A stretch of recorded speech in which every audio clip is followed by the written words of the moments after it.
Jangan lupa like, comment, dan subscribe. Dadah. Halo guys, jadi di sini kembali lagi di The Five Stories. Jadi kali ini aku mau tanya-tanya salah satu anak IUP di Undip. Namanya siapa? Kenalan dulu nih. Oke, halo guys. Namaku Abdul. Aku salah satu mahasiswa Undip yang ikut program IUP atau International Undergraduate Program. Nah, jadi di sini aku mau tanya-tanya Abdul tentang IUP. Pertanyaan pertama, nah dulu tuh motivasi Abdul buat masuk IUP itu apa? Oke, jadi dulu motivasi masuk IUP itu ya. Pertama soalnya kayak ada pembelajaran menggunakan bahasa Inggris kan. Terus kayak emang butuh banget gitu loh aku bahasa Inggris. Karena kan zaman sekarang tuh emang betul lah bahasa Inggris itu suatu kebutuhan yang pas banget gitu. Terus pas dengar ada Undip itu jalanin program IUP ya, jadi tertarik sih buat daftar. Oke, kita lanjut ya ke pertanyaan kedua. Menurutmu IUP Undip tuh kayak gimana sih? Kalau menurut aku tuh IUP Undip itu ya kalau secara pembelajaran ya mungkin memang ada dosen gitu ya yang terbata-bata gitu ngomong bahasa Inggrisnya, emang ada agak mix sedikit sih.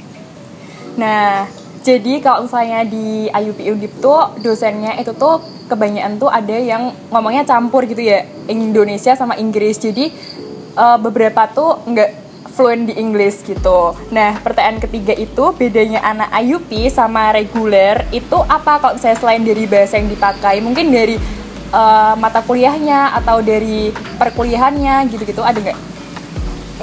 Yang pasti sih beda dosen ya. Dosennya tuh agak beda gitu dengan dosen yang reguler. Kadang tuh ada yang dosen IUP ya emang khusus buat IUP aja. Tapi kalau secara kayak mata kuliah tetap sama aja sih. Oke, nah pertanyaan selanjutnya, tes khusus waktu pendaftaran di IUP itu apa aja sih? Oke, kalau tes khusus tuh ya ada tes kayak TOEFL tapi kayak tes TOEFL yang buat Undip aja gitu, khusus Undip. Terus kayak ada tes kayak tes ala-ala UTBK gitu sih, paling gitu aja tesnya, sama terakhir tes wawancara tapi pakai bahasa Inggris. Terus yang kelima, prospek kerja dari IUP sama reguler itu beda atau enggak? Misalnya IUP itu lebih banyak atau sama aja atau gimana? Sebenarnya kalau itu gimana ya, kayak mungkin kalau yang IUP ya yang aku tahu gitu. Dan kalau di jurusanku ya kadang tuh keluarnya tuh yang kerja di perusahaan multinasional gitu sih. Jadi ya memang kalau kerja tuh emang harus pakai bahasa Inggris gitu. Oke. Jadi kalau misalnya di IUP itu, kalau prospek kerja itu dia punya peluang lebih besar buat di perusahaan multinasional gitu ya, perusahaan internasional juga, karena emang belajarnya kan bahasa Inggris gitu. Iya. Jadi itu dia Q&A aku sama Abdul. Abdul ini anak IUP ya. Nah, kalian yang mau cari tahu lebih tentang IUP bisa lihat vlog ini. Hey, jadi tadi aku udah Q&A sama Abdul. Nah, sekarang ada lagi nih temanku dari IUP. Coba kenalan dulu. Halo guys, perkenalin namaku Hang Giantio, bisa dipanggil Hang, dari kelas IUP dari jurusan Teknik Kimia di 2020. Oke, jadi di sini aku lagi sama Hang, dia anak IUP Teknik Kimia Undip angkatan 2020.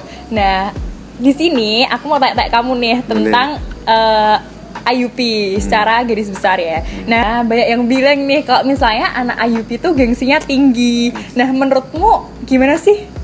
Enggak juga sih kalau masalah gengsi, itu mungkin tergantung lingkungan juga. Soalnya kalau di lingkungan teknik itu kebetulan semuanya itu jadi satu keluarga gitu. Jadi kayak ya semuanya ngerasain kalau misalkan susah-susah bareng, senang-senang bareng. Jadi kayak misalkan ada kesenjangan itu bener-bener nggak kerasa antara IUP sama anak reguler.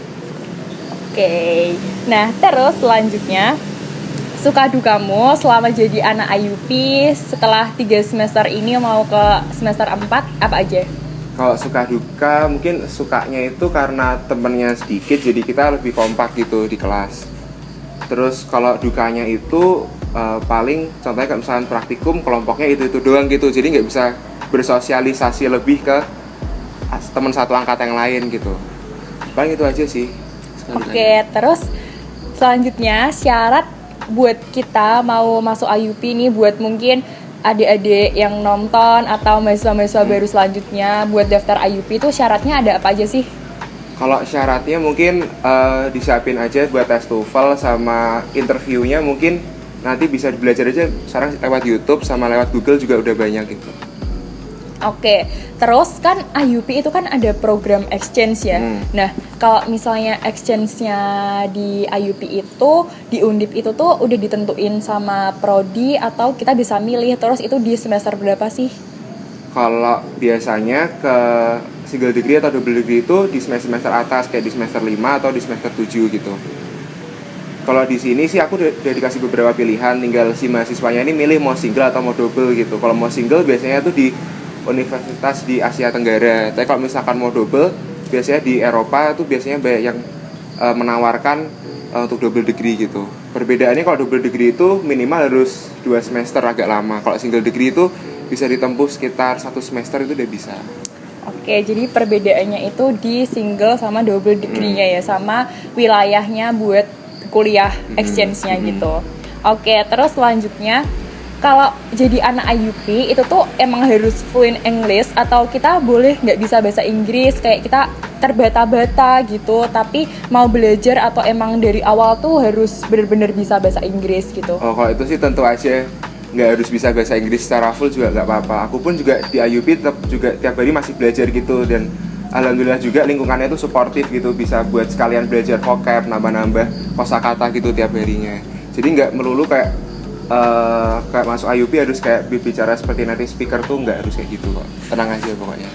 Oke, jadi semua pertanyaan tentang IUP udah kejawab ya teman-teman sama Mas Hang. Nah, kalian jangan lupa nonton ini kalau misalnya mau cari tahu info lebih tentang IUP di Undip gimana-gimananya, dan jangan lupa buat Subscribe. like, comment, dan subscribe. Dadah!